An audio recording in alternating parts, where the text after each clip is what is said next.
Hi friends, എന്തൊക്കെയുണ്ട് വിശേഷം? എല്ലാവർക്കും സുഖമല്ലേ? ഞാനിന്ന് ഇവിടെ എത്തിയിട്ടുള്ളത് നല്ലൊരു അടിപൊളി മീൻ കറിയുടെ റെസിപ്പി ആട്ടോ. മീൻ മുളകിട്ടതാണ്. നമുക്ക് കപ്പയുടെ കൂടെ ഒക്കെ കഴിക്കാൻ പറ്റിയ ഒരു ഐറ്റമാണ്. അടിപൊളി ടേസ്റ്റാണിത്. ഞാനുണ്ടാക്കുന്ന രീതിയാണിത്. അപ്പോൾ കുറച്ചായി ഞാൻ വീഡിയോസ് ഇട്ടിട്ട് കഫക്കെട്ടും കാര്യങ്ങളൊക്കെ ആയിരുന്നു, അതിൻ്റെ പേരിലാണ് കേട്ടോ. അപ്പോൾ നമുക്ക് എന്താ ചെയ്യുക, ആദ്യം ഒരു ചട്ടി വെക്കുക. മൺചട്ടിയിലല്ലേ മീൻ കറിയൊക്കെ ഉണ്ടാക്കാൻ നല്ല ടേസ്റ്റ് ഉണ്ടാവുക.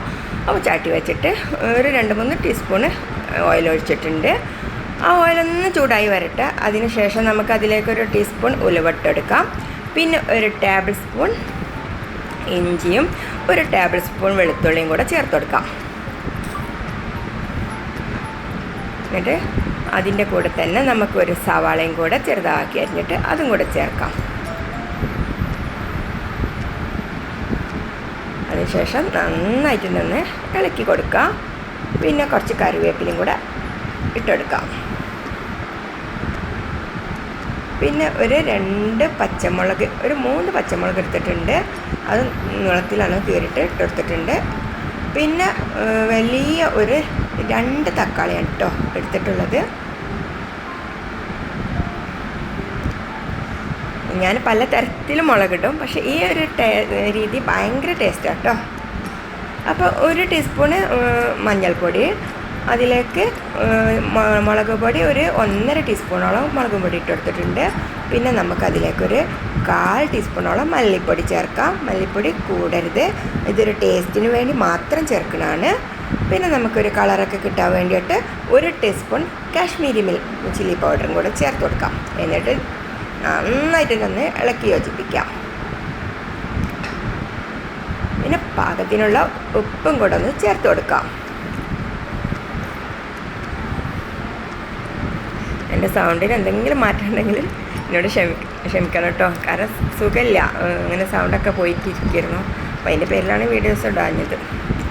പിന്നെ നമുക്കൊരു നാരങ്ങ വലിപ്പത്തിൽ, എന്താ പറയുക, ചെറിയ വാളംപുളിയില്ലേ, അതൊന്ന് വെള്ളത്തിലിട്ടിട്ടുണ്ടായിരുന്നു. നന്നായിട്ടൊന്ന് കൈ വെച്ച് നന്നായിട്ട് പിഴിഞ്ഞ് കൊടുത്തിട്ടുണ്ട്.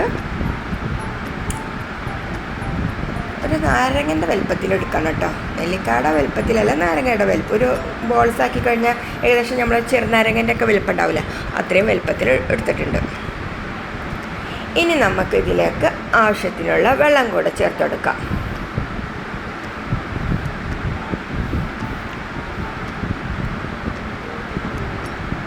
ഏകദേശം ഒരു 1.5 ഗ്ലാസ്സോളം വെള്ളം ഒഴിച്ചു കൊടുത്തിട്ടുണ്ട്. ഇനി അതിൻ്റെ കൂടെ തന്നെ നമുക്ക് കഴുകി വെച്ച മീനിട്ടെടുക്കാം. മത്തിയാണ് ഞാനിവിടെ എടുത്തിട്ടുള്ളത്. മത്തിയാകുമ്പോൾ ഒരു പ്രത്യേക ടേസ്റ്റാണല്ലോ. മത്തിൻ്റെ ടേസ്റ്റ് എന്ന് പറഞ്ഞാൽ ഭയങ്കരം തന്നെയാണ്.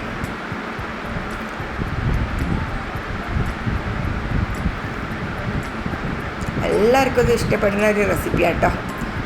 പിന്നെ നമുക്കിതിൻ്റെ കൂടെ മല്ലിയിലയും പുതിനയിലയും കൂടെ ചെറുതായിട്ടൊന്ന് കട്ട് ചെയ്തിട്ട് അതും കൂടെ ഇട്ട് കൊടുത്തിട്ട് നമുക്കൊന്ന് അടച്ച് വെച്ചിട്ട് നമുക്കൊന്ന് ലോ ഫ്ലെയിമിലിട്ടിട്ട് ഒരു 10 മിനിറ്റോളം എന്ന് പറഞ്ഞ മാതിരി വേവിച്ചെടുക്കാം.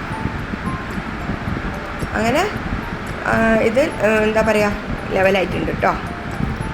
നല്ല ടേസ്റ്റാട്ടോ ഇത് കഴിക്കാൻ. ഇതിൻ്റെ കൂടെ ചോറിൻ്റെ കൂടെ ആണെങ്കിലും, കപ്പ ഉണ്ടെങ്കിൽ കപ്പയുടെ കൂടെ ആണെങ്കിലും എല്ലാം അടിപൊളി ടേസ്റ്റായ ഈ ഒരു മീൻ കറി നിങ്ങൾ ഒരിക്കലും ഉണ്ടാക്കി കഴിഞ്ഞാൽ പിന്നെ ഇതുപോലെ തന്നെ ഉണ്ടാക്കുള്ളൂ. പിന്നെ എൻ്റെ ചാനൽ സബ്സ്ക്രൈബ് ചെയ്യാൻ മറക്കരുത് കേട്ടോ. ഇഷ്ടപ്പെടാമെങ്കിൽ ലൈക്ക് ചെയ്യാനും കമൻറ്റ് ചെയ്യാനും നിങ്ങൾ മറക്കരുത്. ഇനി അടുത്തൊരു വീഡിയോയിൽ വീണ്ടും കാണാം. Thanks for watching.